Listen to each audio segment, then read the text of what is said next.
সমান সবজি চাষের জন্য কাজ করা হচ্ছে। এই যে রে এই যেখানে বাসমান সবজি চাষ করা হইব এখন আমাদের হবিগঞ্জে সব জায়গাতেই এটা একটা ভাইরাল জিনিস হয়ে দাঁড়াইছে বাসমান সবজি। আমরাও আমাদের পুকুরে এই যে ব্যবস্থা করতেছি বাসমান সবজি চাষ করার জন্য। যে ফেনা দেশের কি করা হচ্ছে তত্ত্বাবধানে কৃষি অফিস থেকে আসেনি তত্ত্বাবধানে, কৃষি অফিস থেকে তত্ত্বাবধানে বাসমান সবজি কিরকম মাঠ কর্মী সুমন স্যার হবিগঞ্জের। কটা করা হয়েছে?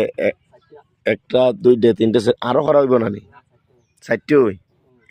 কি জাত সবজি দিবা?